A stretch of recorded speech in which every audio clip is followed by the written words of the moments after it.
Under section 4A acquire की गई सी land industrial plot कट्टण दे लई। उस लैंड नूं एक्वायर करके 1992 ਦੇ ਵਿੱਚ 126 रुपए पर स्क्वेयर यार्ड ਦੇ ਹਿਸਾਬ ਦੇ ਨਾਲ 300-400 ਏਕੜ ਜ਼ਮੀਨ 5-7 ਇੰਡਸਟਰੀਜ਼ ਨੂੰ ਦੇ ਦਿੱਤੀ ਗਈ। ਇੰਨੇ ਘੱਟ ਰੇਟ ਦੇ ਉੱਤੇ ਦੇਣ ਦਾ ਮੋਟਿਵ ਸਿਰਫ ਪੰਜਾਬ ਗਵਰਨਮੈਂਟ ਦਾ ਇਹ ਸੀਗਾ ਕਿ ਪੰਜਾਬ ਦੇ ਵਿੱਚ ਇੰਡਸਟਰੀ ਨੂੰ ਡਿਵੈਲਪ ਕੀਤਾ ਜਾਵੇ।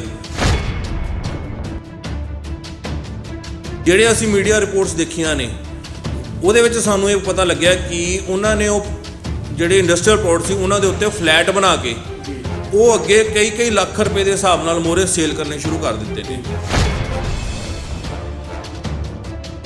ਛਾਣਬੀਨ ਕਰਨ ਤੋਂ ਬਾਅਦ ਪਤਾ ਲੱਗਿਆ ਕਿ 2020 ਦੇ ਵਿੱਚ 27/9/2020 ਦੇ ਵਿੱਚ ਇੱਕ FIR general manager district industrial corporation ਵੱਲੋਂ ਇੱਕ FIR ਵੀ ਹੋਈ ਹੈ ਇਹਦੇ 'ਚ ਰਾਇਲ ਇੰਡਸਟਰੀਜ਼ ਤੇ ਗਜੀਬੋ ਇੰਡਸਟਰੀਜ਼ ਦੇ ਨਾਮ ਤੇ, ਜਿਹਦਾ ਅੱਜ ਤੱਕ ਚਲਾਨ ਨਹੀਂ ਪੇਸ਼ ਕੀਤਾ ਗਿਆ ਕਿਉਂਕਿ ਉਸ ਵੇਲੇ ਦੇ ਕਾਂਗਰਸੀ ਪੋਲੀਟੀਸ਼ੀਅਨਸ ਜਿਹੜੇ ਵਿੱਚ ਇਨਵੋਲਵ ਸੀਗੇ।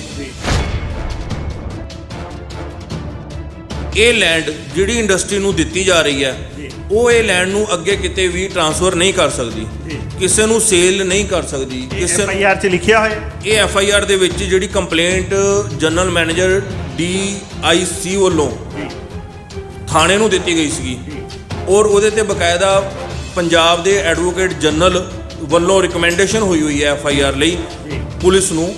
ਉਸ ਦੇ ਵਿੱਚ ਇਹ ਲਿਖਿਆ ਗਿਆ ਕਿ ਜਿਹੜੀ ਇਹ ਲੈਂਡ ਦਿੱਤੀ ਗਈ ਸੀ ਇਹਨਾਂ ਨੂੰ ਉਹ ਲੈਂਡ ਦੇ ਵਿੱਚ ਕਿਤੇ ਵੀ ਚੇਂਜ ਨਹੀਂ ਹੋ ਸਕਦੀ, ਕਿਤੇ ਵੀ ਉਹ ਸੇਲ ਨਹੀਂ ਹੋ ਸਕਦੀ, ਕਿਤੇ ਗਿਫਟ ਨਹੀਂ ਹੋ ਸਕਦੀ।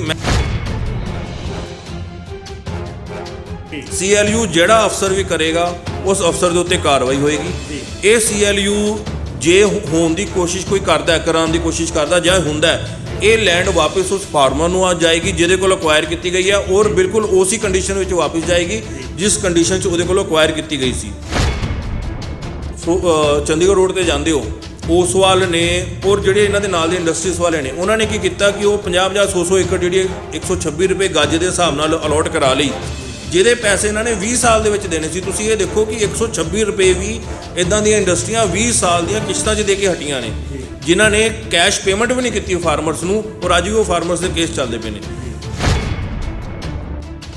ਔਰ ਬਕਾਇਦਾ ਉਹ ਲੇਬਰ ਦੇ ਇੰਚਾਰਜ ਜਿਹੜੇ ਆਪਾਂ ਉਹਨਾਂ ਦੇ ਲੀਡਰ ਕਹਿ ਲਈਏ ਜਾਂ ਕੁਝ ਕਹਿ ਲਈਏ, ਉਹਨਾਂ ਵੱਲੋਂ ਕ੍ਰਿਮੀਨਲ ਕੇਸ ਫਾਈਲ ਕੀਤੇ ਜਾ ਰਹੇ ਨੇ ਇਹਨਾਂ ਇੰਡਸਟਰੀਜ਼ ਦੇ ਉੱਤੇ, ਇਹਨਾਂ ਅਫਸਰਾਂ ਦੇ ਉੱਤੇ 406 420 65 67 71 ਔਰ ਸਰਕਾਰੀ ਅਫਸਰਾਂ ਦੇ ਉੱਤੇ ਕਿ ਇਹਨਾਂ ਨੇ ਉਸ ਲੈਂਡ ਨੂੰ ਮਿਸਯੂਜ਼ ਕੀਤਾ ਵਾ, ਜਿਹੜੀ ਉਹਨਾਂ ਦੀ ਇੰਪਲੋਇਮੈਂਟ ਜਨਰੇਟ ਹੋਣੀ ਸੀਗੀ ਉਹ ਇੰਪਲੋਇਮੈਂਟ ਖਤਮ ਕਰਤੀ ਹੈ ਇਹਨਾਂ ਨੇ।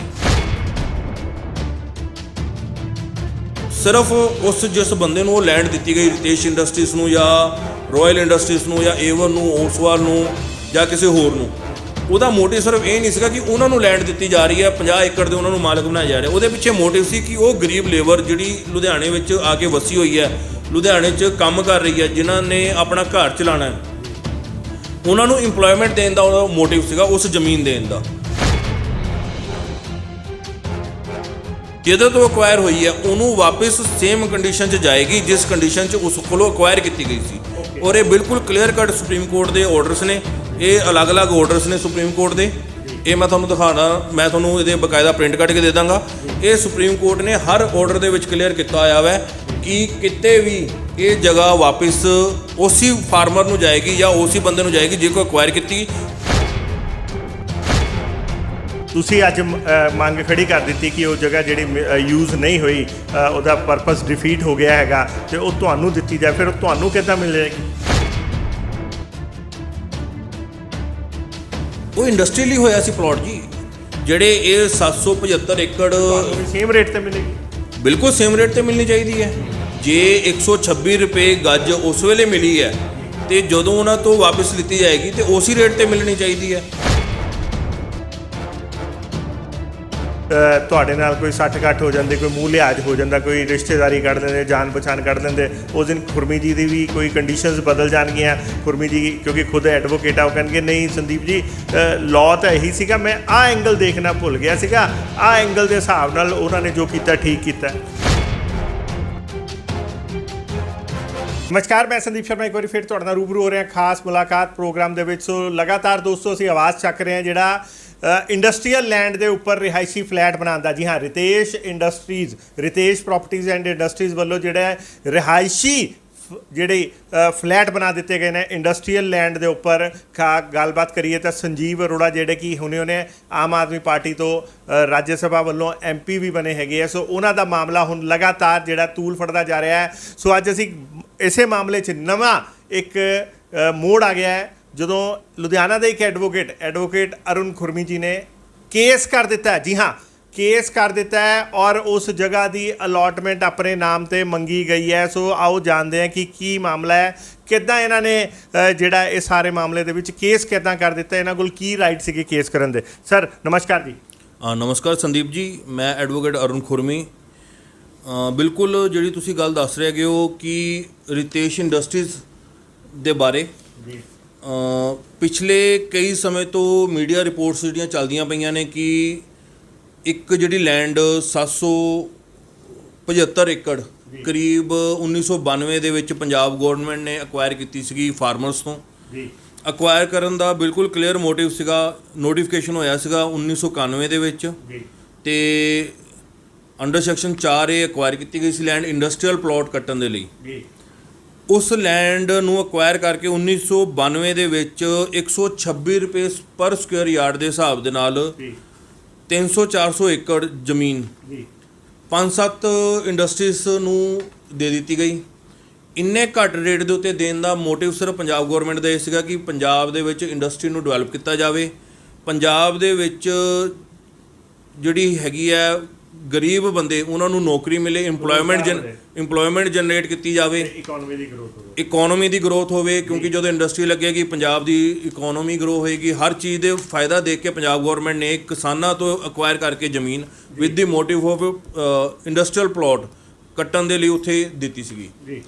ਹੁਣ ਉਸ ਤੋਂ ਬਾਅਦ ਕੀ ਹੋਇਆ ਕਿ ਇਹਨਾਂ ਨੇ 6-7 ਜਿਹੜੇ ਇੰਡਸਟਰੀਜ਼ ਨੂੰ ਇਹ ਪਲਾਟ ਕੱਟ ਕੇ ਦਿੱਤੇ ਗਏ 126 ਰੁਪਏ ਸਕੁਅਰ ਯਾਰਡ ਦੇ ਹਿਸਾਬ ਨਾਲ, ਸਕੁਅਰ ਫਿਟ ਦੇ ਹਿਸਾਬ ਨਾਲ।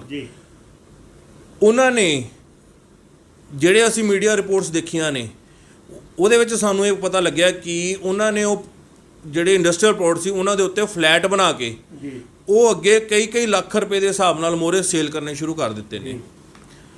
ਇਹ ਰਿਪੋਰਟ ਨੂੰ ਧਿਆਨ 'ਚ ਰੱਖਦੇ ਹੋਏ ਅਸੀਂ ਛਾਣਬੀਨ ਸ਼ੁਰੂ ਕੀਤੀ। ਛਾਣਬੀਨ ਕਰਨ ਤੋਂ ਬਾਅਦ ਪਤਾ ਲੱਗਿਆ ਕਿ 2020 ਦੇ ਵਿੱਚ 27/9/2020 ਦੇ ਵਿੱਚ ਇੱਕ FIR general manager district industrial corporation ਵੱਲੋਂ ਇੱਕ FIR ਵੀ ਹੋਈ ਹੈ ਇਹਦੇ 'ਚ ਰਾਇਲ ਇੰਡਸਟਰੀਜ਼ ਤੇ ਗਜੀਬੋ ਇੰਡਸਟਰੀਜ਼ ਦੇ ਨਾਮ ਤੇ। ਅੱਛਾ ਜੀ। ਜਿਹਦਾ ਅੱਜ ਤੱਕ ਚਲਾਨ ਨਹੀਂ ਪੇਸ਼ ਕੀਤਾ ਗਿਆ ਕਿਉਂਕਿ ਉਸ ਵੇਲੇ ਦੇ ਕਾਂਗਰਸੀ ਪੋਲੀਟੀਸ਼ੀਅਨਸ ਜਿਹੜੇ ਵਿੱਚ ਇਨਵੋਲਵ ਸੀਗੇ। ਜੀ। ਇਹ ਸਾਰਾ ਕੁਝ ਦੇਖਣ ਤੋਂ ਬਾਅਦ ਜੋ ਲੀਗਲ ਬਣਦਾ ਸੀਗਾ ਮੇਰੇ ਕਲਾਇੰਟ ਨੇ general manager district industries centre ਨੂੰ ਇੱਕ ਲੈਟਰ ਕੱਢੀ ਹੈ। ਇਸ ਲੈਟਰ ਦੇ ਵਿੱਚ ਅਸੀਂ ਉਹਨਾਂ ਕੋਲੋਂ ਮੰਗ ਕੀਤੀ ਹੈ ਕਿ ਐਜ਼ ਪਰ ਜੋ ਕੰਡੀਸ਼ਨ ਸੀਗੀਆਂ, ਜਿਹੜੀਆਂ ਅਲਾਟਮੈਂਟ ਦੀਆਂ ਕੰਡੀਸ਼ਨ ਸੀਗੀਆਂ ਇਹਨਾਂ ਇੰਡਸਟਰੀਜ਼ ਨੂੰ, ਉਹ ਜਿਹੜੀਆਂ ਕੰਡੀਸ਼ਨਸ ਇਹਨਾਂ ਨੇ ਫੁੱਲਫਿਲ ਨਹੀਂ ਕੀਤੀਆਂ। ਇਹਨਾਂ ਦੀ ਜਿਹੜੀ ਲੈਂਡ ਜਿਹੜੀ ਇਹਨਾਂ ਨੂੰ ਦਿੱਤੀ ਗਈ ਹੈ ਇੰਡਸਟਰੀਅਲ ਪਲਾਟ ਜਿਹੜੇ ਦਿੱਤੇ ਗਏ ਨੇ ਉਹ ਕੈਂਸਲ ਕਰਕੇ ਐਜ਼ ਪਰ ਲਾਅ ਸਾਨੂੰ ਅਲਾਟ ਕੀਤੀ ਜਾਵੇ, ਮੇਰੇ ਕਲਾਇੰਟ ਨੂੰ ਅਲਾਟ ਕੀਤੀ ਜਾਵੇ।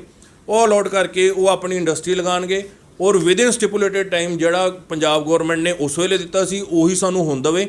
ਅਸੀਂ ਉਸ ਟਾਈਮ ਦੇ ਵਿੱਚ ਪੂਰੀ 100 ਏਕੜ ਜਿਹੜੀ ਲੈਂਡ ਡਿਮਾਂਡ ਕੀਤੀ ਹੈ ਉਹਦੇ 'ਤੇ 1-1 ਇੰਚ ਦੇ ਉੱਤੇ ਇੰਡਸਟਰੀ ਲਗਾ ਕੇ ਪੰਜਾਬ ਗੌਰਮੈਂਟ ਦਾ ਇੰਪਲੋਇਮੈਂਟ ਵੀ ਜਨਰੇਟ ਕਰਾਂਗੇ, ਰੈਵਨਿਊ ਵੀ ਵਧਾਵਾਂਗੇ ਤੇ ਇੰਡਸਟਰੀ ਵੀ ਉੱਥੇ ਸੈਟਅਪ ਕਰਾਂਗੇ। ਖੁਰਮੀ ਜੀ, ਤੁਸੀਂ ਬਾਰ-ਬਾਰ ਅਲਫਾਜ਼ ਯੂਜ਼ ਕਰ ਰਹੇ ਹੋ ਐਜ਼ ਪਰ ਲਾਅ। ਇਹ ਐਜ਼ ਪਰ ਲਾਅ ਮਤਲਬ ਤੁਹਾਨੂੰ ਕਿੱਦਾਂ ਹੋ ਸਕਦੀ ਹੈ? ਜਿਨ੍ਹਾਂ ਨੂੰ ਮਿਲੀ ਸੀ ਲੈਂਡ ਉਹ ਤਾਂ ਉਹਨਾਂ ਨੂੰ ਮਿਲੀ ਸੀ, ਐਜ਼ ਪਰ ਲਾਅ ਤੁਹਾਨੂੰ ਕਿੱਦਾਂ ਮਿਲ ਸਕਦੀ? ਐਜ਼ ਪਰ ਜਿਹੜੀ ਲਾਅ ਮੈਂ ਵਰਡ ਯੂਜ਼ ਕਰ ਰਿਹਾ ਵਾਂ ਜੀ। ਤੁਸੀਂ ਇੱਕ FIR ਜਿਹੜੀ ਮੈਂ ਤੁਹਾਨੂੰ ਦੱਸ ਰਿਹਾ 174 ਨੰਬਰ 27/9/2020 ਦੀ ਜਿਹੜੀ FIR ਹੈ ਜੀ, ਉਹ FIR ਦੇ ਵਿੱਚ ਤੇ ਜਿਹੜੀ ਨੋਟੀਫਿਕੇਸ਼ਨ ਸੀਗੀਆਂ ਉਹਨਾਂ ਵਿੱਚ ਕਲੀਅਰ ਕੱਟ ਜਿਹੜਾ ਕੰਡੀਸ਼ਨ ਸੀਗੀਆਂ ਉਹ ਇਹ ਸੀਗੀਆਂ ਇਹ ਲੈਂਡ ਜਿਹੜੀ ਇੰਡਸਟਰੀ ਨੂੰ ਦਿੱਤੀ ਜਾ ਰਹੀ ਹੈ ਉਹ ਇਹ ਲੈਂਡ ਨੂੰ ਅੱਗੇ ਕਿਤੇ ਵੀ ਟ੍ਰਾਂਸਫਰ ਨਹੀਂ ਕਰ ਸਕਦੀ, ਕਿਸੇ ਨੂੰ ਸੇਲ ਨਹੀਂ ਕਰ ਸਕਦੀ। ਕਿਸੇ FIR 'ਚ ਲਿਖਿਆ ਹੋਇਆ ਇਹ FIR ਦੇ ਵਿੱਚ ਜਿਹੜੀ ਕੰਪਲੇਂਟ ਜਨਰਲ ਮੈਨੇਜਰ DIC ਵੱਲੋਂ ਥਾਣੇ ਨੂੰ ਦਿੱਤੀ ਗਈ ਸੀਗੀ ਔਰ ਉਹਦੇ 'ਤੇ ਬਕਾਇਦਾ ਪੰਜਾਬ ਦੇ ਐਡਵੋਕੇਟ ਜਨਰਲ ਵੱਲੋਂ ਰਿਕਮੈਂਡੇਸ਼ਨ ਹੋਈ ਹੈ FIR ਲਈ ਜੀ ਪੁਲਿਸ ਨੂੰ ਜੀ ਉਸ ਦੇ ਵਿੱਚ ਇਹ ਲਿਖਿਆ ਗਿਆ ਕਿ ਜਿਹੜੀ ਇਹ ਲੈਂਡ ਦਿੱਤੀ ਗਈ ਸੀ ਇਹਨਾਂ ਨੂੰ ਉਹ ਲੈਂਡ ਦੇ ਵਿੱਚ ਕਿਤੇ ਵੀ ਚੇਂਜ ਨਹੀਂ ਹੋ ਸਕਦੀ ਜੀ ਕਿਤੇ ਵੀ ਉਹ ਸੇਲ ਨਹੀਂ ਹੋ ਸਕਦੀ ਕਿਤੇ ਗਿਫਟ ਨਹੀਂ ਹੋ ਸਕਦੀ। ਮੈਂ ਤੁਹਾਨੂੰ ਉਹਦੀ ਪ੍ਰੋਪਰ ਵਰਡਿੰਗ ਪੜ੍ਹ ਕੇ ਦੱਸ ਦਿੰਦਾ FIR ਦੀ ਜਿਹੜੀ FIR ਹੋਈ ਹੈ ਜੀ ਮੈਂ ਤੁਹਾਨੂੰ ਉਹ FIR ਵੀ ਦਿਖਾਉਣਾ ਵਾਂ। ਜੀ ਉਹ FIR ਦੇ ਵਿੱਚ ਜਿਹੜੀ ਕੰਪਲੇਂਟ ਦਿੱਤੀ ਗਈ ਸੀ ਜਨਰਲ ਮੈਨੇਜਰ ਵੱਲੋਂ ਉਹ ਦਿੱਤੀ ਗਈ ਸੀਗੀ ਰਾਇਲ ਇੰਡਸਟਰੀਜ਼ ਤੇ ਗਜੀਬੋ ਇੰਡਸਟਰੀਜ਼ ਦੇ ਅਗੇਂਸਟ ਦੈਟ ਦਾ ਲੈਂਡ ਮੇਜਰਿੰਗ 20 ਏਕੜ situated in village Mundian Kalan district Ludhiana was allotted to royal industries under of the self scheme of to install industry. It is pertinent to mention here that the said allotment and deed of the land is in question was allotted to allotee subject to certain stipulated conditions, and first condition of the conveyance deed was that ये पहली condition सी उस allotment the ji the vendor shall have first and paramount charge over the said land for any amount which becomes payable on account of increase of enhancement of compensation by any court of law or for any reason whatever and save with the sanction of the vendor। ਇਸ का ਕਿ ਕੋਈ ਵੀ ਅਗਰ in between court ਕੋਈ order ਕਰ ਦਿੰਦੀ ਆ ਵੀ ਉਹ ਵਧਾ ਦਿੰਦੀ ਆ ਉਸ ਅਮਾਉਂਟ ਨੂੰ ਜਿਹੜਾ ਆਪਾਂ ਨੇ ਫਾਰਮਰ ਨੂੰ ਦੇਣਾ ਉਹ ਕੰਪਨਸੇਸ਼ਨ ਉਹ ਇੰਡਸਟਰੀ ਵਧਾ ਕੇ ਦੇਗੀ। The vendor shall have first and paramount ਇਸ ਤੋਂ ਬਾਅਦ ਹੈਗਾ ਵੈ and save the same sanction of the vendor. The transferee shall have no right to transfer by the way of sale, gift, mortgage or otherwise the land or any right, title or interest therein till the time whole of the sale consideration is paid to the vendor. However, transfer of Royal Industries is contravention to the terms and condition of allotment letter as well as conveyance deed. Sold the land in fragment wide following sale deeds। ਅੱਗੇ ਇਹਨਾਂ ਨੇ sale deeds mention ਕੀਤੀਆਂ ਨੇ। ਇਹ FIR ਸੀਗੀ ਜਿਹੜੀ general manager ਨੇ ਇਸ ਨਾਲ ਇੰਡਸਟਰੀਜ਼ ਦੇ ਉੱਤੇ ਕਰਾਈ ਸੀਗੀ। ਹੁਣ ਸੇਮ ਉਹੀ ਚੀਜ਼ ਜਿਹੜੀ ਹੈਮਪਟਨ ਹੋਮਸ ਵਾਲੇ ਹੈਗੇ ਨੇ ਉਹਨਾਂ ਨੇ ਇਹ ਕੀਤੀ ਅਰੋੜਾ ਜੀ ਨੇ। ਅਰੋੜਾ ਜੀ ਨੇ ਵੀ ਕੀ ਕੀਤਾ ਕਿ ਇਹਦੀ ਜ਼ਮੀਨ ਦੀ ਜਿਹੜੀ ਇੰਡਸਟਰੀਅਲ ਪਲੋਟ ਸੀਗਾ ਉਹਦਾ CLU ਕਰਾ ਕੇ NOC ਕਰਾ ਕੇ ਕੀ ਕਰਾਇਆ ਸਾਨੂੰ ਨਹੀਂ ਪਤਾ ਜਿਹੜੀ ਕਿ ਹੋ ਹੀ ਨਹੀਂ ਸਕਦਾ ਉਹ ਕਰਾ ਕੇ ਇਹਨਾਂ ਨੇ ਉਹਦੇ ਤੇ ਫਲੈਟ ਬਣਾ ਦਿੱਤੇ ਨੇ। ਮਤਲਬ ਜਿਹੜਾ ਇਹ ਬਾਰ-ਬਾਰ ਕਹਿੰਦੇ ਹੈਗੇ ਕਿ ਅਸੀਂ CLU ਕਰਾ ਲਿਆ ਉਹ ਪਹਿਲੀ ਗੱਲ ਤੁਸੀਂ ਕਹਿੰਦੇ ਹੋ CLU ਹੋ ਹੀ ਨਹੀਂ ਸਕਦਾ। CLU ਦਾ ਵੀ ਮੈਂ ਤੁਹਾਨੂੰ ਦੱਸਦਾ ਵਾਂ CLU ਦੀਆਂ ਸੁਪਰੀਮ ਕੋਰਟ ਦੀਆਂ ਨੰਬਰ ਆਫ ਜਜਮੈਂਟਸ ਨੇ ਇੰਡੀਆ ਦੇ ਵਿੱਚ ਕਈ ਹਾਈ ਕੋਰਟਸ ਦੀਆਂ ਜਜਮੈਂਟਸ ਨੇ ਕਿ CLU ਜਿਹੜਾ ਹੈਗਾ ਉਹ ਹੋ ਹੀ ਨਹੀਂ ਸਕਦਾ। ਜਿਹੜੀ ਲੈਂਡ ਜਿਸ ਪਰਪਸ ਲਈ ਅਕਵਾਇਰ ਕੀਤੀ ਗਈ ਹੈ ਉਹ ਲੈਂਡ ਉਸ ਪਰਪਸ ਤੋਂ ਇਲਾਵਾ ਕਿਤੇ ਵੀ ਹੋਰ ਚੇਂਜ ਨਹੀਂ ਹੋ ਸਕਦੀ। CLU ਜਿਹੜਾ ਅਫਸਰ ਵੀ ਕਰੇਗਾ ਉਸ ਅਫਸਰ ਦੇ ਉੱਤੇ ਕਾਰਵਾਈ ਹੋਏਗੀ। ਇਹ CLU ਜੇ ਹੋਣ ਦੀ ਕੋਸ਼ਿਸ਼ ਕੋਈ ਕਰਦਾ ਕਰਾਉਣ ਦੀ ਕੋਸ਼ਿਸ਼ ਕਰਦਾ ਜਾਂ ਹੁੰਦਾ ਇਹ ਲੈਂਡ ਵਾਪਸ ਉਸ ਫਾਰਮਰ ਨੂੰ ਆ ਜਾਏਗੀ ਜਿਹਦੇ ਕੋਲ ਅਕਵਾਇਰ ਕੀਤੀ ਗਈ ਹੈ ਔਰ ਬਿਲਕੁਲ ਉਸੇ ਕੰਡੀਸ਼ਨ ਵਿੱਚ ਵਾਪਸ ਜਾਏਗੀ ਜਿਸ ਕੰਡੀਸ਼ਨ 'ਚ ਉਹਦੇ ਕੋਲ ਅਕਵਾਇਰ ਕੀਤੀ ਗਈ ਸੀ। ਇਹ ਸੁਪਰੀਮ ਕੋਰਟ ਦੇ ਆਰਡਰਸ ਨੇ ਇਹ ਲਾਅ ਹੈ ਇਹ ਵੇਰੀਅਸ ਹਾਈ ਕੋਰਟਸ ਦੇ ਆਰਡਰ ਨੇ।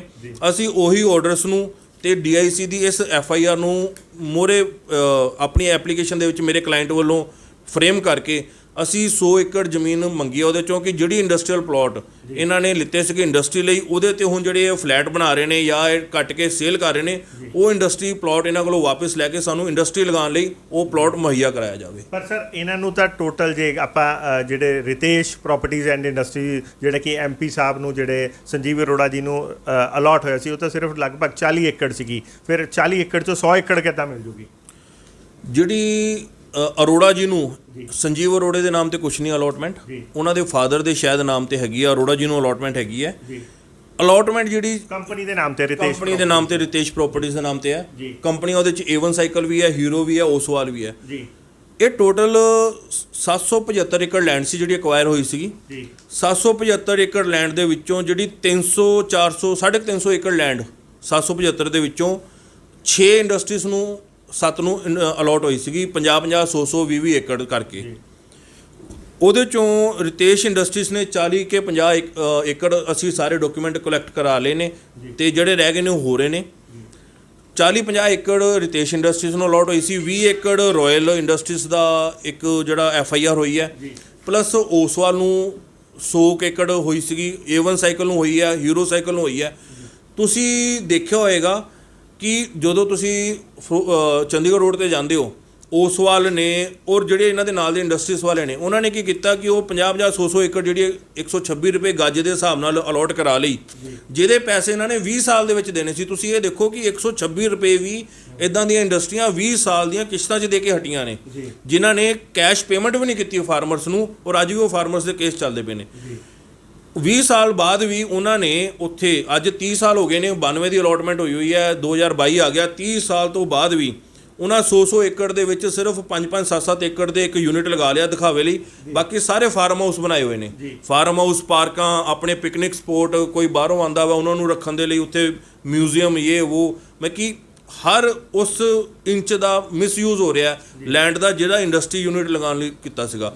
ਔਰ ਮੈਂ ਤੁਹਾਨੂੰ ਇੱਕ ਹੋਰ ਚੀਜ਼ ਦੱਸਾਂ ਮੇਰੇ ਕੋਲੋਂ ਲੇਬਰ ਦੇ ਕਈ ਇਹੋ ਜਿਹੇ ਲੀਡਰ ਆਏ ਨੇ ਜਿਹੜੇ ਕੀ ਕਹਿ ਰਹੇ ਨੇ ਕਿ ਅਸੀਂ ਕਈ ਸਾਲਾਂ ਤੋਂ ਇੱਥੇ ਇਸ ਉਮੀਦ 'ਤੇ ਬੈਠੇ ਸੀਗੇ ਕਿ ਆਹ ਜਿਹੜਾ ਇੰਡਸਟਰੀਅਲ ਹੈ ਫੋਕਲ ਪੁਆਇੰਟ 'ਚ ਸਾਨੂੰ ਨੌਕਰੀ ਮਿਲੇਗੀ ਸਾਡੇ ਨਾਲ ਧੋਖਾ ਆਇਆ। ਔਰ ਬਕਾਇਦਾ ਉਹ ਲੇਬਰ ਦੇ ਇੰਚਾਰਜ ਜਿਹੜੇ ਆਪਾਂ ਉਹਨਾਂ ਦੇ ਲੀਡਰ ਕਹਿ ਲਈਏ ਜਾਂ ਕੁਝ ਕਹਿ ਲਈਏ ਉਹਨਾਂ ਵੱਲੋਂ ਕ੍ਰਿਮੀਨਲ ਕੇਸ ਫਾਈਲ ਕੀਤੇ ਜਾ ਰਹੇ ਨੇ ਇਹਨਾਂ ਇੰਡਸਟਰੀਜ਼ ਦੇ ਉੱਤੇ ਇਹਨਾਂ ਅਫਸਰਾਂ ਦੇ ਉੱਤੇ 406 420 65 67 71 ਔਰ ਸਰਕਾਰੀ ਅਫਸਰਾਂ ਦੇ ਉੱਤੇ ਕਿ ਇਹਨਾਂ ਨੇ ਉਸ ਲੈਂਡ ਨੂੰ ਮਿਸਯੂਜ਼ ਕੀਤਾ ਵਾ ਜਿਹੜੀ ਉਹਨਾਂ ਦੀ ਇੰਪਲੋਇਮੈਂਟ ਜਨਰੇਟ ਹੋਣੀ ਸੀਗੀ ਉਹ ਇੰਪਲੋਇਮੈਂਟ ਖਤਮ ਕਰਤੀ ਹੈ ਇਹਨਾਂ ਨੇ ਉਹ ਚੀਜ਼ ਨੂੰ ਮਿਸਯੂਜ਼ ਪੋਸੀਬਲ ਹੈ ਬਿਲਕੁਲ ਪੋਸੀਬਲ ਹੈ ਜੀ। ਦੇਖੋ ਜਦੋਂ ਕੋਈ ਲੈਂਡ ਅਕਵਾਇਰ ਹੁੰਦੀ ਹੈ ਉਸ ਲੈਂਡ ਅਕਵਾਇਰ ਦੇ ਪਿੱਛੇ ਇੱਕ ਮੋਟਿਵ ਹੁੰਦਾ ਵਾ ਉਸ ਲੈਂਡ ਅਕਵਾਇਰ ਦੇ ਪਿੱਛੇ ਮੋਟਿਵ ਜਿਹੜਾ ਸੀਗਾ ਸਿਰਫ ਉਸ ਜਿਸ ਬੰਦੇ ਨੂੰ ਉਹ ਲੈਂਡ ਦਿੱਤੀ ਗਈ ਰਿਤੇਸ਼ ਇੰਡਸਟਰੀਜ਼ ਨੂੰ ਜਾਂ ਰਾਇਲ ਇੰਡਸਟਰੀਜ਼ ਨੂੰ ਜਾਂ ਏਵਨ ਨੂੰ ਓਸਵਾਲ ਨੂੰ ਜਾਂ ਕਿਸੇ ਹੋਰ ਨੂੰ ਉਹਦਾ ਮੋਟਿਵ ਸਿਰਫ ਇਹ ਨਹੀਂ ਸੀਗਾ ਕਿ ਉਹਨਾਂ ਨੂੰ ਲੈਂਡ ਦਿੱਤੀ ਜਾ ਰਹੀ ਹੈ 50 ਏਕੜ ਦੇ ਉਹਨਾਂ ਨੂੰ ਮਾਲਕ ਬਣਾਇਆ ਜਾ ਰਿਹਾ ਉਹਦੇ ਪਿੱਛੇ ਮੋਟਿਵ ਸੀ ਕਿ ਉਹ ਗਰੀਬ ਲੇਬਰ ਜਿਹੜੀ ਲੁਧਿਆਣੇ ਵਿੱਚ ਆ ਕੇ ਵਸੀ ਹੋਈ ਹੈ ਲੁਧਿਆਣੇ 'ਚ ਕੰਮ ਕਰ ਰਹੀ ਹੈ ਜਿਨ੍ਹਾਂ ਨੇ ਆਪਣਾ ਘਰ ਚਲਾਉਣਾ ਹੈ ਉਹਨਾਂ ਨੂੰ ਇੰਪਲੋਇਮੈਂਟ ਦੇਣ ਦਾ ਉਹਦਾ ਮੋਟਿਵ ਸੀਗਾ ਉਸ ਜ਼ਮੀਨ ਦੇਣ ਦਾ। ਪਰ ਜਿਵੇਂ ਅਸੀਂ ਦੇਖਦੇ ਹਾਂ ਉੱਥੇ ਹੀਰੋ ਏਵਨ ਵਰਗਿਆਂ ਨੇ ਤਾਂ ਆਪਣੀ ਇੰਡਸਟਰੀਆਂ ਲਾਈਆਂ ਹੋਈਆਂ ਹੀ ਤੇ ਉਹ ਜਿਹੜੀ ਇੰਡਸਟਰੀ ਲੱਗੀ ਉਹਨਾਂ ਨੇ ਤਾਂ ਮੋਟਿਵ ਪੂਰਾ ਕਰ ਲਿਆ। ਨਹੀਂ ਜਿਨ੍ਹਾਂ ਨੇ ਦੇਖੋ ਹਰੇਕ ਪੰਜੋਂ ਉਂਗਲੀਆਂ ਬਰਾਬਰ ਨਹੀਂ ਹੁੰਦੀਆਂ ਹਰੇਕ ਬੰਦੇ ਨੂੰ ਜਿਹਨੂੰ ਅਲਾਟ ਹੋਈ ਸੀਗੀ ਉਹਨੇ ਆਪਣੀ ਹਿਸਾਬ ਦੇ ਨਾਲ ਉਹਨੂੰ ਲੈਂਡ ਨੂੰ ਯੂਜ਼ ਕੀਤਾ ਜਿਸ ਬੰਦੇ ਦਾ ਮੋਟਿਵ ਅੱਛਾ ਸੀਗਾ ਉਹਨੇ ਉਹਦੇ ਤੇ ਇੰਡਸਟਰੀ ਲਗਾਈ ਇੰਪਲੋਇਮੈਂਟ ਜਨਰੇਟ ਕੀਤੀ ਸਰਕਾਰ ਨੂੰ ਰੈਵਨਿਊ ਜਨਰੇਟ ਕਰਕੇ ਦਿੱਤਾ ਮਤਲਬ ਉਹਨਾਂ ਨੂੰ ਕੋਈ ਖਤਰਾ ਨਹੀਂ ਉਹਨਾਂ ਦੇਖੋ ਜੀ ਉਹ ਤਾਂ ਦਿਖ ਜਾਣਾ ਵਾ ਜਿਹੜੇ ਬੰਦੇ ਨੇ ਉੱਥੇ ਫਾਰਮ ਹਾਊਸ ਬਣਾਏ ਜਿਹੜੇ ਬੰਦੇ ਨੇ ਉੱਥੇ ਪਲਾਟ ਕੱਟੇ ਜਿਹੜੇ ਬੰਦੇ ਨੇ ਉੱਥੇ ਫਲੈਟ ਬਣਾਏ ਜਿਹੜੇ ਬੰਦੇ ਨੇ ਅੱਗੇ ਸੇਲ ਕੀਤੀ ਉਹ ਅਲੱਗ ਦਿਖ ਜਾਣੀ ਹੈ। ਅਸੀਂ ਤਾਂ 300 ਏਕੜ ਦੇ ਵਿੱਚੋਂ ਉਹ 100 ਏਕੜ ਮੰਗ ਰਹੇ ਹਾਂ ਜਿਹੜੀ ਅੱਜ 30 ਸਾਲ ਬਾਅਦ ਵੀ ਅਨਯੂਜ਼ਡ ਜਿਹਦੇ ਤੇ ਇੰਡਸਟਰੀ ਲਗਾਉਣ ਲਈ ਲੈ ਕੇ ਇੰਡਸਟਰੀ ਨਹੀਂ ਲਗਾਈ ਗਈ ਜਿਹੜੀ ਉੱਦਾਂ ਹੀ ਪਈ ਹੈ ਵੇਕੈਂਟ ਪਈ ਹੈ ਜਿਹਦੇ ਤੇ ਫਾਰਮ ਹਾਊਸ ਬਣਾ ਦਿੱਤਾ ਗਿਆ ਪਾਰਕ ਬਣਾ ਦਿੱਤੀ ਗਈ ਫਲੈਟ ਬਣਾ ਦਿੱਤੇ ਗਏ ਜਿਹਦੇ ਉੱਤੇ ਅੱਗੇ ਕਲੋਨੀਆਂ ਕੱਟ ਕੇ ਦੇ ਦਿੱਤੀਆਂ ਗਈਆਂ ਅਸੀਂ ਤਾਂ ਉਹ ਜ਼ਮੀਨ ਮੰਗ ਰਹੇ ਹਾਂ ਜਿਨ੍ਹਾਂ ਨੇ ਯੂਜ਼ ਕਰ ਲਈ ਉਹ ਤਾਂ ਬਹੁਤ ਅੱਛੀ ਗੱਲ ਹੈ ਉਹਨਾਂ ਨੇ ਰੈਵਨਿਊ ਜਨਰੇਟ ਕੀਤਾ ਉਹਨਾਂ ਨੇ ਲੇਬਰ ਜਨਰੇਟ ਕੀਤੀ ਬਿਲਕੁਲ ਠੀਕ ਹੈ ਉਹਨਾਂ ਦੀ ਉਹ ਤਾਂ ਉਹਦੇ 'ਚ ਕੋਈ ਪ੍ਰੋਬਲਮ ਨਹੀਂ ਸਾਨੂੰ। ਗੁਰਮੀਤ ਜੀ ਇਹ ਜਿਹੜੀ ਲੜਾਈ ਹੈ ਇਹ ਕਿਸ ਚੀਜ਼ ਲਈ ਲੜੀ ਜਾ ਰਹੀ ਹੈ ਹੁਣ ਤੁਸੀਂ ਵੀ ਉੱਥੇ ਇੰਡਸਟਰੀ ਲਗਾਓਗੇ ਕਿ ਉਹਨਾਂ ਦੀ ਤਰ੍ਹਾਂ ਤੁਸੀਂ ਸੋਚਦੇ ਹੋ ਕਿ ਮੈਂ ਵੀ ਇੰਨੀ ਕਿ ਲੈ ਲੈਣਾ ਜਗ੍ਹਾ ਬਣਾਉਣ ਦੀ ਤਾਂ ਲੋੜ ਹੈ ਨਹੀਂ ਚਲੋ ਹੋਰ ਨਹੀਂ ਕੁਝ ਜ਼ਮੀਨ ਤਾਂ ਬਚੂਗੀ। ਦੇਖੋ ਸੰਦੀਪ ਜੀ ਇਹ ਜ਼ਮੀਨ ਦੀ ਲੜਾਈ ਨਹੀਂ ਹੈ ਹਰ ਬੰਦੇ ਨੂੰ ਜਿਹੜਾ ਸਿਟੀਜ਼ਨ ਹੈ ਇੰਡੀਆ ਦਾ ਉਹਨੂੰ ਕਾਰੋਬਾਰ ਕਰਨ ਦਾ ਰਾਈਟ ਮਿਲਦਾ ਵਾ ਸਾਡੀ ਕਨਸਟੀਟਿਊਸ਼ਨ ਦੇ ਵਿੱਚ ਉਹਨੂੰ ਕੰਮ ਕਰਨ ਦਾ ਰਾਈਟ ਮਿਲਦਾ ਉਹਦੇ ਬਦਲੇ ਸਰਕਾਰ ਉਸ ਬੰਦੇ ਤੋਂ ਐਕਸਪੈਕਟ ਕਰਦੀ ਹੈ ਕਿ ਉਹ ਜਦੋਂ ਅਸੀਂ ਉਹਦੀ ਹੈਲਪ ਕਰਾਂਗੇ ਅਸੀਂ ਉਹਨੂੰ ਸਬਸਿਡੀ ਦੇਵਾਂਗੇ ਅਸੀਂ ਉਹਨੂੰ ਜ਼ਮੀਨ ਦੇਵਾਂਗੇ ਸਬਸਿਡਾਈਜ਼ ਰੇਟ 'ਤੇ ਜਾਂ ਇੰਡਸਟਰੀ ਲਗਾ ਕੇ ਦੇਵਾਂਗੇ ਉਹਦੇ ਨਾਲ ਇੰਪਲੋਇਮੈਂਟ ਜਨਰੇਟ ਹੋ ਕੇ ਹੋਰ ਕਈਆਂ ਹਜ਼ਾਰਾਂ ਲੱਖਾਂ ਬੰਦਿਆਂ ਨੂੰ ਇੰਪਲੋਇਮੈਂਟ ਮਿਲੇਗੀ ਕਈ ਛੋਟੀਆਂ ਇੰਡਸਟਰੀਆਂ ਚੱਲਣਗੀਆਂ। ਇਹ ਜਿਹੜੀ ਲੜਾਈ ਹੈ ਮੇਰੇ ਕਲਾਇੰਟ ਦੀ ਇਹ ਲੜਾਈ ਉੱਥੇ ਜ਼ਮੀਨ ਲੈਣ ਦੀ ਨਹੀਂ ਹੈ ਕਿਉਂਕਿ ਜ਼ਮੀਨ ਤਾਂ ਆਲਰੇਡੀ ਉਹਨਾਂ ਨੇ ਮਿਸਯੂਜ਼ ਕੀਤੀ ਹੋਈ ਹੈ ਉਹਨਾਂ ਨੇ ਆਲਰੇਡੀ ਫਲੈਟ ਕੱਟ ਕੇ ਵੇਚਤੇ। ਅਸੀਂ ਬਕਾਇਦਾ ਇਹ ਜ਼ਮੀਨ ਲੈ ਕੇ ਉਹਦੇ 'ਤੇ ਇੰਡਸਟਰੀ ਜਿਹੜੀ ਸੈਟਅਪ ਕਰਨੀ ਹੈ ਉਹ ਡੇਅਰੀ ਅਤੇ ਮੈਨਿਓਰ ਯੂਨਿਟ ਦਾ ਜਿਹੜਾ ਅਸੀਂ ਇੱਕ ਐਪਲੀਕੇਸ਼ਨ ਦਿੱਤੀ ਹੈ ਜਿਹੜੀ ਇੰਡਸਟਰੀ ਅੱਜ ਦੇ ਟਾਈਮ ਦੇ ਵਿੱਚ ਤੁਸੀਂ ਦੇਖਿਆ ਹੋਣਾ ਵਾ ਕਿ ਜਿੰਨਾ ਵੀ ਸਾਡੇ ਰੂਰਲ ਏਰੀਆ ਦੇ ਬੱਚੇ ਨੇ ਨਸ਼ਿਆਂ ਦੇ ਵਿੱਚ ਵੜ ਰਹੇ ਨੇ ਨਸ਼ਿਆਂ ਕਰਕੇ ਉਹਨਾਂ ਨੂੰ ਅਨਇੰਪਲੋਇਮੈਂਟ ਕਰਕੇ ਨਸ਼ਿਆਂ ਦੇ ਵਿੱਚ ਦੱਬੇ ਜਾ ਰਹੇ ਨੇ ਔਰ ਇੱਕ ਰੂਰਲ ਏਰੀਆ ਇੱਦਾਂ ਦਾ ਵਾ ਜਿਹੜਾ ਐਗਰੀਕਲਚਰ 'ਚ ਡੇਅਰੀ ਸੈਕਟਰ ਦੇ ਵਿੱਚ ਸਭ ਤੋਂ ਅੱਗੇ ਜਾ ਸਕਦਾ ਔਰ ਉਸ ਡੇਅਰੀ ਸੈਕਟਰ ਨੂੰ ਬਾਕੀ ਦੀਆਂ ਗੌਰਮੈਂਟਸ ਮੱਧ ਪ੍ਰਦੇਸ਼ ਦੇਖ ਲਓ ਯੂਪੀ ਦੇਖ ਲਓ ਹਿਮਾਚਲ ਦੇਖ ਲਓ ਮੈਨਿਓਰ ਮੈਨੇਜਮੈਂਟ ਦੇ ਵਿੱਚ ਉਹ ਸਟੇਟਸ ਬਹੁਤ ਅੱਗੇ ਚਲੇ ਗਈਆਂ ਨੇ ਪੰਜਾਬ ਦੇ ਵਿੱਚ ਉਹ ਕੰਮ ਕਰਨ ਦੀ ਜ਼ਰੂਰਤ ਹੈ। ਅਸੀਂ ਇਹ 100 ਏਕੜ ਦੇ ਵਿੱਚ ਬਕਾਇਦਾ ਡੇਅਰੀ ਯੂਨਿਟ ਡੇਅਰੀ ਜਿਹੜੇ ਹੈਗੇ ਨੇ ਮੈਨਿਓਰ ਮੈਨੇਜਮੈਂਟ ਯੂਨਿਟ ਲਗਾ ਕੇ ਉੱਥੇ ਬਕਾਇਦਾ ਇੰਸਟੀਟਿਊਟ ਸਾਡੇ ਮੇਰੇ ਕਲਾਇੰਟ ਨੇ ਸੈਟਅਪ ਕਰਨਾ ਹੈ। ਇੰਸਟੀਟਿਊਟ ਦੇ ਵਿੱਚ ਬਕਾਇਦਾ ਟ੍ਰੇਨਿੰਗ ਹੋਏਗੀ ਗੌਰਮੈਂਟ ਤੋਂ ਮਾਨਤਾ ਪ੍ਰਾਪਤ ਟ੍ਰੇਨਿੰਗ ਕਰਾਵਾਂਗੇ ਉਹਦੇ 'ਚ ਮੈਨਿਓਰ ਦੀ ਕਈ ਚੀਜ਼ਾਂ ਨੇ, ਬਾਇਓਗੈਸ ਹੈ, ਇੱਟਾਂ ਬਣਦੀਆਂ ਪਈਆਂ ਨੇ, ਖਾਦ ਬਣਦੀ ਪਈ ਹੈ, ਕਈ ਇੱਦਾਂ ਦੀਆਂ ਚੀਜ਼ਾਂ ਨੇ ਜਿਹੜਾ ਅੱਜ ਦੇ ਟਾਈਮ ਦੇ ਵਿੱਚ ਸਾਡਾ ਰੂਰਲ ਜਿਹੜਾ ਹੈਗਾ ਵਾ ਯੂਥ ਉਹ ਆਪਣਾ ਕੰਮ ਕਾਰੋਬਾਰ ਵਧਾ ਸਕਦਾ ਵਾ। ਅਸੀਂ ਇਹ ਸਾਰਾ ਉੱਥੇ ਯੂਨਿਟ ਲਗਾਵਾਂਗੇ ਔਰ ਅਸੀਂ ਇਹ ਨਾਲ ਲਿਖ ਕੇ ਦੇਵਾਂਗੇ ਕਿ ਸਾਡਾ ਯੂਨਿਟ ਜਿਹੜਾ ਹੈਗਾ ਵਿਦਿਨ ਸਟਿਪੂਲੇਟਿਡ ਟਾਈਮ ਜੋ ਵੀ ਸਾਨੂੰ ਅਲਾਓ ਕਰੇਗੀ ਗਵਰਨਮੈਂਟ ਇਹ ਅਲਾਟਮੈਂਟ ਵੇਲੇ, ਅਸੀਂ ਉਸ ਟਾਈਮ ਦੇ ਵਿੱਚ ਇਹ ਯੂਨਿਟ ਸੈਟਅਪ ਕਰਕੇ ਅਸੀਂ ਇੰਨੀ ਇੰਪਲੋਇਮੈਂਟ ਜਨਰੇਟ ਕਰਾਂਗੇ। ਤੇ ਫਾਈਨਲੀ ਹੁਣ ਤੁਸੀਂ ਇਹਦੇ ਲਈ ਕੀ ਸਟੈਪ ਕੀ ਲਿੱਤਾ ਹੈ? ਅਸੀਂ ਜੋ ਮੀਡੀਆ ਰਿਪੋਰਟਸ 'ਚ ਸਾਨੂੰ ਪਤਾ ਲੱਗਿਆ ਸੀਗਾ, ਅਸੀਂ ਉਸ ਤੋਂ ਬਾਅਦ ਕਲਾਇੰਟ ਨਾਲ ਮੇਰੀ ਮੀਟਿੰਗ ਹੋਈ ਸੀਗੀ। ਜੋ ਲੀਗਲ ਕਾਰਵਾਈ ਸੀ ਅਸੀਂ ਸ਼ੁਰੂ ਕੀਤੀ ਹੋਈ ਹੈ। ਲੀਗਲ ਕਾਰਵਾਈ 'ਚ ਅਸੀਂ general manager district industries centre ਨੂੰ ਲੈਟਰਸ ਕੱਢੀਆਂ ਨੇ ਕਿ ਐਜ਼ ਪਰ ਲਾਅ ਉਹਨਾਂ ਦੀ ਅਲਾਟਮੈਂਟ ਕੈਂਸਲ ਕੀਤੀ ਜਾਵੇ, ਕਿਉਂਕਿ ਉਹਨਾਂ ਦੀ ਅਲਾਟਮੈਂਟ ਦੇ ਵਿੱਚ ਹੀ ਇਹ ਕੰਡੀਸ਼ਨ ਸੀਗੀਆਂ ਕਿ ਜੇ ਉਹ ਇਹਨੂੰ ਇੰਡਸਟਰੀ ਲਈ ਯੂਜ਼ ਨਹੀਂ ਕਰਦੇ ਤਾਂ ਉਹਨਾਂ ਦੀ ਅਲਾਟਮੈਂਟ ਕੈਂਸਲ ਹੋਏਗੀ।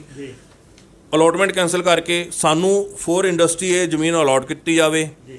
ਅਗਰ ਜਨਰਲ ਮੈਨੇਜਰ ਇੱਕ ਕੁਐਸਚਨ ਹੈਗਾ, ਜਿਵੇਂ ਸਰਕਾਰ ਨੇ ਅਲਾਟ ਕੀਤੀ, ਕੱਲ ਨੂੰ ਸਰਕਾਰ ਕਵੇ ਮੈਨੂੰ ਹੀ ਮਤਲਬ ਚਾਹੇ ਉਹ ਸਿਫਾਰਿਸ਼ ਤੋਂ ਹੋਵੇ ਜਾਂ ਕੋਈ ਲਿਹਾਜ਼ ਹੋਵੇ, ਚਾਹੇ ਸਰਕਾਰ ਦਾ ਮੂਡ ਬਦਲ ਗਿਆ, ਸਰਕਾਰ ਨੇ ਆਪਣੀ ਪਾਲਿਸੀ ਚੇਂਜ ਕਰਤੀ, ਕਿਉਂਕਿ ਸਰਕਾਰ ਹੀ ਹੈ ਅਲਟੀਮੇਟਲੀ, ਆਪਾਂ ਸਾਰੇ ਸਰਕਾਰ ਦੇ ਹੀ ਬੱਚੇ ਹੈਗੇ ਆ, ਸਰਕਾਰ ਨੂੰ ਹੀ ਫੋਲੋ ਕਰਦੇ ਆ। ਸਰਕਾਰ ਚਾਹ ਕੇ ਕੱਲ ਨੂੰ, ਹੁਣ ਮੈਨੂੰ ਨਹੀਂ ਪਤਾ ਉਹ ਨਿੱਜੀ ਸਵਾਰਥਾਂ ਨਾਲ ਕੀਤਾ ਜਾਂ ਕਿਸੇ ਨੇ ਉੱਦਾਂ ਕੀਤਾ, ਪਰ ਕੀ ਇੱਦਾਂ ਦੀ ਕੋਈ ਪੋਸੀਬਿਲਿਟੀ ਹੈਗੀ ਕਿ ਸਰਕਾਰ ਆਪਣੀ ਪਾਲਿਸੀ ਚੇਂਜ ਕਰ ਦੇਵੇ ਅਤੇ ਕਵੇ ਕਿ ਨਹੀਂ ਜੀ ਮੈਂ ਅਲਾਟਮੈਂਟ ਤਾਂ ਇਹਦੇ ਲਈ ਕੀਤੀ ਸੀ ਪਰ ਹੁਣ ਮੈਂ ਇਹਦੇ ਵਿੱਚ ਆਹ ਚੀਜ਼ ਅਲਾਓ ਕਰ ਦਿੱਤਾ, ਅਤੇ ਉਹ is it possible? Sandeep ji, ਸਰਕਾਰਾਂ ਦੀ ਇਹੀ ਮਨਮਾਨੀ, ਇਹੀ ਕਰਪਸ਼ਨ ਨੂੰ ਰੋਕਣ ਲਈ ਸਾਡੇ ਹਿੰਦੁਸਤਾਨ ਦੇ ਵਿੱਚ ਕੋਰਟਸ ਹੈਗੀਆਂ ਨੇ। ਸਾਡੀ ਮਾਨਯੋਗ ਸੁਪਰੀਮ ਕੋਰਟ ਹੈ, ਸਾਡੀਆਂ ਹਾਈ ਕੋਰਟਸ ਹੈਗੀਆਂ, ਹਾਈ ਕੋਰਟਸ ਮੈਂ ਤੁਹਾਨੂੰ ਉਹੀ ਦੱਸਦਾ, ਹਾਈ ਕੋਰਟਸ ਹੈਗੀਆਂ ਨੇ, ਡਿਸਟ੍ਰਿਕਟ ਕੋਰਟਸ ਹੈਗੀਆਂ ਨੇ। ਜਿਹੜੀਆਂ ਸਰਕਾਰ ਹੈ, ਜਿਹੜੇ ਕਰਪਟ ਸਿਸਟਮ ਹੈ, ਚਾਹੇ ਉਹ ਅਫਸਰ ਹੈ ਚਾਹੇ ਉਹ ਲੀਡਰ ਨੇ, ਇਹ ਉਹਨਾਂ ਕਰਕੇ ਹੀ ਮੈਂ ਤੁਹਾਨੂੰ ਅੱਗੇ ਦੱਸਿਆ ਸੁਪਰੀਮ ਕੋਰਟ ਨੇ ਕਈ ਕੇਸਾਂ ਦੇ ਵਿੱਚ, ਹਾਈ ਕੋਰਟਸ ਨੇ, ਕਈ ਸਟੇਟਾਂ ਦੀਆਂ ਹਾਈ ਕੋਰਟਸ ਨੇ ਕਈ ਕੇਸਾਂ ਦੇ ਵਿੱਚ ਆਰਡਰ ਕੀਤੇ ਨੇ ਕਿ ਜਿਹੜੀ ਜਗ੍ਹਾ ਜਿਸ ਪਰਪਸ ਲਈ ਅਕਵਾਇਰ ਹੋਏਗੀ, ਮੇਰੇ ਕੋਲੋਂ ਇਸ ਵੇਲੇ 10 15 20 ਜਜਮੈਂਟਸ ਪਈਆਂ ਨੇ, ਮੈਂ ਤੁਹਾਨੂੰ ਉਹ ਸਾਰੀਆਂ ਦੇ ਸਕਦਾ ਵਾਂ ਕਿ ਜਿਹੜੀ ਜਗ੍ਹਾ ਜਿਸ ਪਰਪਸ ਲਈ ਅਕਵਾਇਰ ਹੋਏਗੀ, ਪਰਟੀਕੂਲਰ ਜਿਸ ਪਰਪਸ ਲਈ ਅਕਵਾਇਰ ਹੋਈ ਹੈ, ਅਗਰ ਉਹ ਚੀਜ਼ ਉਹਦੇ 'ਤੇ ਨਹੀਂ ਹੁੰਦੀ, ਉਸ ਜਗ੍ਹਾ ਦਾ ਕੋਈ CLU ਹੋ ਕੇ ਕਿਸੇ ਹੋਰ ਪਰਪਸ ਲਈ ਨਹੀਂ ਚੇਂਜ ਹੋ ਸਕਦਾ, ਔਰ ਉਹ ਜਗ੍ਹਾ ਜਿਹਦੇ ਤੋਂ ਅਕਵਾਇਰ ਹੋਈ ਹੈ ਉਹਨੂੰ ਵਾਪਸ ਸੇਮ ਕੰਡੀਸ਼ਨ 'ਚ ਜਾਏਗੀ ਜਿਸ ਕੰਡੀਸ਼ਨ 'ਚ ਉਸ ਕੋਲੋਂ ਅਕਵਾਇਰ ਕੀਤੀ ਗਈ ਸੀ। ਔਰ ਇਹ ਬਿਲਕੁਲ ਕਲੀਅਰ ਕੱਟ ਸੁਪਰੀਮ ਕੋਰਟ ਦੇ ਆਰਡਰਸ ਨੇ, ਇਹ ਅਲੱਗ-ਅਲੱਗ ਆਰਡਰਸ ਨੇ ਸੁਪਰੀਮ ਕੋਰਟ ਦੇ, ਇਹ ਮੈਂ ਤੁਹਾਨੂੰ ਦਿਖਾਉਣਾ, ਮੈਂ ਤੁਹਾਨੂੰ ਇਹਦੇ ਬਕਾਇਦਾ ਪ੍ਰਿੰਟ ਕੱਢ ਕੇ ਦੇ ਦਾਂਗਾ। ਇਹ ਸੁਪਰੀਮ ਕੋਰਟ ਨੇ ਹਰ ਆਰਡਰ ਦੇ ਵਿੱਚ ਕਲੀਅਰ ਕੀਤਾ ਹੋਇਆ ਹੈ ਕਿ ਕਿਤੇ ਵੀ ਇਹ ਜਗ੍ਹਾ ਵਾਪਸ ਉਸੇ ਫਾਰਮਰ ਨੂੰ ਜਾਏਗੀ ਜਾਂ ਉਸੇ ਬੰਦੇ ਨੂੰ ਜਾਏਗੀ ਜੇ ਕੋਈ ਅਕਵਾਇਰ ਕੀਤੀ, ਔਰ ਉਸ ਹੀ ਕੰਡੀਸ਼ਨ 'ਚ ਵਾਪਸ ਜਾਏਗੀ ਅਗਰ ਇਹ ਜਗ੍ਹਾ ਅਕਵਾਇਰ ਕਰਨ ਦੇ ਮੋਟਿਵ ਤੋਂ ਕਿਸੇ ਹੋਰ ਮੋਟਿਵ 'ਚ ਯੂਜ਼ ਚੇਂਜ ਹੁੰਦੀ ਹੈ ਤਾਂ। ਜਿਵੇਂ ਹੁਣ ਤੁਸੀਂ ਅੱਜ ਮੰਗ ਖੜੀ ਕਰ ਦਿੱਤੀ ਕਿ ਉਹ ਜਗ੍ਹਾ ਜਿਹੜੀ ਯੂਜ਼ ਨਹੀਂ ਹੋਈ, ਉਹਦਾ ਪਰਪਸ ਡਿਫੀਟ ਹੋ ਗਿਆ ਹੈਗਾ, ਅਤੇ ਉਹ ਤੁਹਾਨੂੰ ਦਿੱਤੀ ਜਾਏ, ਫਿਰ ਉਹ ਤੁਹਾਨੂੰ ਕਿੱਦਾਂ ਮਿਲ ਜਾਏਗੀ? ਉਹ ਇੰਡਸਟਰੀ ਲਈ ਹੋਇਆ ਸੀ ਪਲਾਟ ਜੀ, ਜਿਹੜੇ ਇਹ 775 ਏਕੜ ਤੁਹਾਨੂੰ ਵੀ ਸੇਮ ਰੇਟ 'ਤੇ ਮਿਲੇਗੀ? ਬਿਲਕੁਲ ਸੇਮ ਰੇਟ 'ਤੇ ਮਿਲਣੀ ਚਾਹੀਦੀ ਹੈ। ਜੇ 126 ਰੁਪਏ ਗੱਜ ਉਸ ਵੇਲੇ ਮਿਲੀ ਹੈ ਤੇ ਜਦੋਂ ਉਹਨਾਂ ਤੋਂ ਵਾਪਸ ਲਿੱਤੀ ਜਾਏਗੀ ਤੇ ਉਸੇ ਰੇਟ 'ਤੇ ਮਿਲਣੀ ਚਾਹੀਦੀ ਹੈ। ਬਾਕੀ ਫਿਰ ਵੀ ਅਸੀਂ ਦੇਖਦੇ ਹਾਂ ਕੰਡੀਸ਼ਨ ਜੋ ਆਨਰੇਬਲ ਕੋਰਟ ਕਹੇਗੀ। ਅਗਰ ਸਾਡੇ ਨਾਲ ਕੋਈ ਇੰਡਸਟਰੀ ਸੈੱਲ ਦੇ ਵਿੱਚ PSICS ਦੇ ਵਿੱਚ ਜੇ ਸਾਨੂੰ ਨਹੀਂ ਕੋਆਪਰੇਟ ਕਰਦੇ, ਜੋ ਕੋਰਟ ਹੁਕਮ ਕਰੇਗੀ ਉੱਦਾਂ, ਪਰ ਐਟਲੀਸਟ ਇਹ ਜਗ੍ਹਾ ਸਾਨੂੰ ਅਲਾਟ ਕਰਨੀ ਬਣਦੀ ਹੈ ਇਹਨਾਂ ਦੀ, ਕਿਉਂਕਿ ਉਹਨਾਂ ਨੇ ਆਪਣੇ ਨੋਰਮਸ ਤੇ ਕੰਡੀਸ਼ਨਸ ਪੂਰੀਆਂ ਨਹੀਂ ਕੀਤੀਆਂ ਜਿਨ੍ਹਾਂ ਨੂੰ ਪਹਿਲੇ ਅਲਾਟ ਕੀਤੀ ਗਈ ਸੀ। ਕੱਲ੍ਹ ਨੂੰ ਇੱਦਾਂ ਤਾਂ ਨਹੀਂ ਉਹ ਲੋਕ ਆ ਜਾਣਗੇ ਤੁਹਾਡੇ ਨਾਲ ਕੋਈ ਸੱਠ ਘੱਟ ਹੋ ਜਾਂਦੇ, ਕੋਈ ਮੂੰਹ ਲਿਹਾਜ਼ ਹੋ ਜਾਂਦਾ, ਕੋਈ ਰਿਸ਼ਤੇਦਾਰੀ ਕੱਢ ਲੈਂਦੇ, ਜਾਣ ਪਛਾਣ ਕੱਢ ਲੈਂਦੇ, ਉਸ ਦਿਨ ਖੁਰਮੀ ਜੀ ਦੀ ਵੀ ਕੋਈ ਕੰਡੀਸ਼ਨਸ ਬਦਲ ਜਾਣਗੀਆਂ। ਖੁਰਮੀ ਜੀ ਕਿਉਂਕਿ ਖੁਦ ਐਡਵੋਕੇਟ ਆ, ਉਹ ਕਹਿਣਗੇ ਨਹੀਂ ਸੰਦੀਪ ਜੀ ਲਾਅ ਤਾਂ ਇਹੀ ਸੀਗਾ, ਮੈਂ ਆਹ ਐਂਗਲ ਦੇਖਣਾ ਭੁੱਲ ਗਿਆ ਸੀਗਾ, ਆਹ ਐਂਗਲ ਦੇ ਹਿਸਾਬ ਨਾਲ ਉਹਨਾਂ ਨੇ ਜੋ ਕੀਤਾ ਠੀਕ ਕੀਤਾ। ਸੰਦੀਪ ਜੀ, ਅਸੀਂ ਕੋਰਟ ਦੇ ਵਿੱਚ ਕੇਸ ਤੋੜ ਦਾਂਗੇ ਜੇ ਤੁਹਾਨੂੰ ਲੱਗੇਗਾ ਕਿ ਮੇਰੇ ਵੱਲੋਂ ਨਹੀਂ ਸਹੀ ਕੇਸ ਚੱਲਦਾ ਪਿਆ ਤੇ ਜਿਹੜੀ ਕਲਾਇੰਟ ਹੈਗੇ ਨੇ ਉਹ ਐਡਵੋਕੇਟ ਬਦਲ ਲੈਣਗੇ। ਜੇ ਤੁਹਾਨੂੰ ਲੱਗੇਗਾ ਕਿ ਕੋਈ ਇੱਦਾਂ ਦੀ ਸਾਂਠਗਾਂਠ ਹੋ ਰਹੀ ਹੈ ਤੇ ਕੋਰਟ ਦੇ ਵਿੱਚ ਕੇਸ ਹੋਏਗਾ। ਕੰਡੀਸ਼ਨਸ ਉਹੀ ਸਾਡੇ ਲਈ ਹੈ, ਉਹੀ ਪਬਲਿਕ ਲਈ ਹੈ, ਤੇ ਪਬਲਿਕ 'ਚੋਂ ਕੋਈ ਵੀ ਉੱਠ ਕੇ ਬੰਦਾ ਇਹ ਕਰ ਸਕਦਾ ਵੈ, ਸਿਰਫ ਮੈਂ ਹੀ ਨਹੀਂ। ਬਾਕੀ ਜਿਸ ਬੰਦੇ ਨੂੰ 100 ਏਕੜ ਇੰਡਸਟਰੀ ਲਗਾਉਣ ਲਈ ਜਗ੍ਹਾ ਮਿਲ ਜਾਵੇ, ਉਹਦੀ ਸਾਂਠਗਾਂਠ ਕਿਹਦੇ ਨਾਲ ਹੋ ਸਕਦੀ ਹੈ? ਤੁਸੀਂ ਆਪ ਸੋਚੋ। ਜਿਹਦੀ ਰੋਜ਼ੀ ਰੋਟੀ ਪੰਜਾਬ ਗੌਰਮੈਂਟ 100 ਏਕੜ ਦੇ ਕੇ ਚਲਾ ਦੇਵੇ, ਜਿਹਦੀ ਉਸ ਤੋਂ ਬਾਅਦ ਇੰਡਸਟਰੀ ਦੀ ਲੋੜ ਹੀ ਨਹੀਂ ਪੈਂਦੀ, ਤੁਸੀਂ ਜਿਹਦੀ ਰੋਜ਼ੀ ਰੋਟੀ ਸਰਕਾਰ 100 ਏਕੜ ਦੇ ਕੇ ਚਲਾ ਦੇਵੇ ਤੇ ਉਹ ਬੰਦਾ ਕਈ 100 ਘਰਾਂ ਦੀ ਰੋਜ਼ੀ ਰੋਟੀ ਚਲਾ ਦੇਵੇ ਇੰਡਸਟਰੀ ਲਗਾ ਕੇ, ਉਹ ਕਿਹਦੇ ਨਾਲ ਸਾਂਠਗਾਂਠ ਕਰੇਗਾ? ਉਹਨੂੰ ਸਾਂਠਗਾਂਠ ਕਰਨ ਦੀ ਲੋੜ ਕੀ ਹੈ? ਹਾਂ, ਇਹ 100 ਏਕੜ ਲੈਣ ਲਈ ਅਸੀਂ ਆਪਣੀ ਕਾਨੂੰਨੀ ਲੜਾਈ ਪੂਰੀ ਲੜਾਂਗੇ। ਸਾਰੇ ਜਿਹੜੇ ਵੀ ਡਾਕੂਮੈਂਟਸ ਨੇ, ਜਿਹੜੇ ਵੀ ਤੱਥ ਨੇ, ਅਸੀਂ ਕੋਰਟ ਦੇ ਮੂਹਰੇ ਲਿਆਵਾਂਗੇ। ਲਿਆਉਣ ਦੀ ਲੋੜ ਪਈ। ਵੈਸੇ ਤਾਂ ਜਨਰਲ ਮੈਨੇਜਰ ਸਾਹਿਬ ਨੂੰ ਸਾਰਾ ਇਸ ਚੀਜ਼ ਦੇ ਬਾਰੇ ਨੌਲੇਜ ਹੈ, ਕਿਉਂਕਿ ਜਨਰਲ ਮੈਨੇਜਰ DIC ਵੱਲੋਂ ਖੁਦ FIR ਕਰਾਈ ਗਈ ਹੈ ਇਹਨਾਂ ਇੰਡਸਟਰੀਜ਼ ਦੇ ਉੱਤੇ 2020 ਦੇ ਵਿੱਚ। ਉਹਨਾਂ ਨੇ ਆਪਣੀ FIR 'ਚ ਸਾਰਾ ਕੁਝ ਕਲੀਅਰ ਲਿਖਿਆ ਹੋਇਆ। ਉਹਨਾਂ ਕੋਲੋਂ ਕੁਝ ਨਹੀਂ ਛੁਪਿਆ ਹੋਇਆ। ਇਸ ਕਰਕੇ ਉਹਨਾਂ ਦੀ ਅਲੋਟਮੈਂਟ ਕੈਂਸਲ ਕਰਕੇ ਸਾਨੂੰ ਅਲੋਟਮੈਂਟ ਕਰਨੀ ਬਣਦੀ ਆ ਉਹਨਾਂ ਦੀ। Thank you sir, thank you. Okay sir. So ਦੋਸਤੋ, ਇਹ ਸੀਗੇ ਅਰੁਣ ਖੁਰਮੀ ਜੀ। ਇਹਨਾਂ ਨੇ ਇੱਕ ਵੱਡਾ ਖੁਲਾਸਾ ਕਰ ਦਿੱਤਾ ਹੈਗਾ ਰਿਤੇਸ਼ ਪ੍ਰੋਪਰਟੀਜ਼ ਐਂਡ ਇੰਡਸਟਰੀਜ਼ ਦੇ ਮਾਮਲੇ ਦੇ ਵਿੱਚ। ਇਹਨਾਂ ਨੇ ਕਲੀਅਰ ਕਿਹਾ ਕਿ ਜਿਹੜਾ FIR ਵੀ ਕਰਾਈ ਗਈ ਹੈਗੀ ਹੈ ਇੱਕ ਨਾਲ ਦੀ ਹੀ ਪ੍ਰਾਪਰਟੀ ਨੂੰ ਰਾਇਲ ਇੰਡਸਟਰੀਜ਼ ਦੇ ਮਾਮਲੇ ਦੇ ਵਿੱਚ, ਔਰ FIR ਜਿਹੜਾ DIC ਵੱਲੋਂ ਹੀ ਕਰਾਈ ਗਈ ਹੈ, ਔਰ ਉਸ FIR ਦੇ ਜਿਹੜੇ ਵਿੱਚ ਕਲੀਅਰ ਕੱਟ ਲਿਖਿਆ ਕਿ ਜਿਹੜਾ ਪਰਪਸ ਰਿਫਿਊਜ਼ ਕੀਤਾ ਜਾ ਰਿਹਾ ਹੈਗਾ। ਸੋ ਜੇ ਇੱਕ ਨਾਲ ਦੇ ਪਲਾਟ ਦੇ ਵਿੱਚ ਜਿਹੜੀ ਸੇਮ ਸਕੀਮ ਦੇ ਵਿੱਚ ਅਲਾਟ ਹੋਈ ਸੀ, ਜੇ ਉੱਥੇ ਪਰਪਸ ਡਿਫੀਟ ਹੋਣ ਦੇ ਨਾਲ ਜਿਹੜਾ ਕੇਸ ਕੀਤਾ ਗਿਆ, ਤੇ ਇਸ ਮਾਮਲੇ 'ਚ ਕੇਸ ਕਿਉਂ ਨਹੀਂ ਕੀਤਾ ਗਿਆ, ਇਹ ਵੀ ਸਵਾਲ ਖੜੇ ਹੋ ਰਹੇ ਨੇ। DIC ਦੀ ਵੀ ਜਿਹੜੀ ਹੈਗੀ ਹੈ GM DIC ਦੀ ਵੀ ਜਿਹੜੀ ਕਾਰਜ ਪ੍ਰਣਾਲੀ ਹੈ ਸਵਾਲਾਂ ਦੇ ਘੇਰੇ 'ਚ ਆ ਰਹੀ ਹੈ। ਉੱਥੇ ਨਾਲੇ ਇਹ ਵੀ ਚੀਜ਼ ਹੈ ਕਿ ਜੋ ਇਹਨਾਂ ਨੇ ਐਜ਼ ਏ ਐਡਵੋਕੇਟ, ਇਹ ਮੈਂ ਨਹੀਂ ਕਹਿ ਰਿਹਾ, ਸਾਡਾ ਕੋਈ ਦਾਅਵਾ ਨਹੀਂ ਹੈ, ਪਰ ਐਡਵੋਕੇਟ ਹੋਣ ਦੇ ਨਾਤੇ ਜਿਹੜੇ ਕਿ ਖੁਦ ਕਾਨੂੰਨ ਨੂੰ ਸਵੇਰ ਤੋਂ ਸ਼ਾਮ ਤੱਕ ਕਈ ਵਾਰੀ ਕਈ ਤਰੀਕੇ ਨਾਲ ਦੇਖਦੇ ਆ, ਹਰ ਅੰਦਾਜ਼ ਨਾਲ ਦੇਖਦੇ ਆ, ਹਰ ਤਰੀਕੇ ਨਾਲ ਛੋਟੀ ਤੋਂ ਛੋਟੀ ਬਰੀਕੀ ਚੀਜ਼ ਨੂੰ ਵੀ ਦੇਖੇ ਜਾਂਦੇ ਆ। ਐਡਵੋਕੇਟ ਅਰੁਣ ਖੁਰਮੀ ਨੇ ਖੁਦ ਦੱਸਿਆ ਕਿ ਇੱਦਾਂ ਦੀਆਂ ਚੀਜ਼ਾਂ ਜਿਹੜੀਆਂ ਹੈਗੀਆਂ ਮਿਸਯੂਜ਼ ਹੈ, ਔਰ ਇਹਨਾਂ ਨੇ ਅਪੀਲ ਕਰ ਦਿੱਤੀ ਹੈ ਇਹਨਾਂ ਦੇ ਕਲਾਇੰਟ ਵੱਲੋਂ ਕਿ 100 ਏਕੜ ਲੈਂਡ ਇਹਨਾਂ ਨੂੰ ਦਿੱਤੀ ਜਾਏ, ਜਿਹੜੀ ਉਦੋਂ ਦੀ 1992 ਦੀ ਜਿਹੜੀ ਅਲਾਟ ਹੋਈ ਹੈ, ਪਰ ਉੱਥੇ ਅੱਜ ਤੱਕ ਇੰਡਸਟਰੀ ਨਹੀਂ ਲੱਗੀ। ਸੋ ਇੱਕ ਨਵਾਂ ਖੁਲਾਸਾ, ਇੱਕ ਬਹੁਤ ਵੱਡਾ ਲੱਗਦਾ ਹੈ ਕਿ ਸਕੈਮ ਬਾਹਰ ਆ ਸਕਦਾ ਹੈ। ਹਜੇ ਇਹ ਸਕੈਮ ਹੈ ਜਾਂ ਨਹੀਂ, ਇਹ ਮੌਕਾ ਦੱਸੇਗਾ, ਪਰ ਐਜ਼ ਪਰ ਅਰੁਣ ਖੁਰਮੀ ਜੀ ਇਹ ਬਹੁਤ ਵੱਡਾ ਇੱਕ ਘੁਟਾਲਾ ਹੈਗਾ। ਜਨਤਾ ਦੇ ਨਾਲ ਧੋਖਾ ਹੈਗਾ, ਇੰਡਸਟਰੀ ਦੇ ਨਾਲ ਧੋਖਾ ਹੈ, ਦੇਸ਼ ਦੇ ਨਾਲ ਜਿਹੜਾ ਕਿਹਾ ਜਾ ਰਿਹਾ ਕਿ ਇਹ ਗਲਤ ਕੀਤਾ ਜਾ ਰਿਹਾ, ਗਲਤ ਪ੍ਰੈਕਟਿਸਿਸ, ਗਲਤ ਜਿਹੜੀਆਂ ਰਵਾਇਤਾਂ ਪੈਦਾ ਕੀਤੀਆਂ ਜਾ ਰਹੀਆਂ ਸਮਾਜ ਦੇ ਵਿੱਚ ਕੁਝ ਰਸੂਖਦਾਰ ਲੋਕਾਂ ਵੱਲੋਂ। ਸੋ ਫਿਰ ਇਹ ਸੀ ਫਿਲਹਾਲ ਇਸ ਮਾਮਲੇ ਦੀ ਰਿਪੋਰਟ। ਇੱਦਾਂ ਹੀ ਰਿਤੇਸ਼ ਇੰਡਸਟਰੀਜ਼ ਤੇ ਜਿਹੜੇ ਸਾਡੇ MP ਬਣੇ ਹੈਗੇ ਆ, ਮਾਨਯੋਗ MP ਹੈਗੇ ਆ ਸੰਜੀਵ ਅਰੋੜਾ ਜੀ ਆਮ ਆਦਮੀ ਪਾਰਟੀ ਦੇ। ਸੋ ਇਹਨਾਂ ਦੇ ਵੱਲੋਂ ਕੋਈ ਵੀ ਇਸ ਮਾਮਲੇ ਦੇ ਵਿੱਚ ਹੋਰ ਵੀ ਜੇ ਕੋਈ ਨਿਯਮਾਂ ਦੀ ਕੋਤਾਹੀ ਕੀਤੀ ਜਾਂਦੀ ਹੈ ਤਾਂ ਅਸੀਂ ਜ਼ਰੂਰ ਆਵਾਜ਼ ਦਿਖਾਉਂਦੇ ਰਹਾਂਗੇ, ਆਵਾਜ਼ ਚੱਕਦੇ ਰਹਾਂਗੇ। ਦੇਖਦੇ ਰਹੋ, ਬਨੇ ਰਹੋ ਜਨ ਹਿਤੈਸ਼ੀ। ਧੰਨਵਾਦ।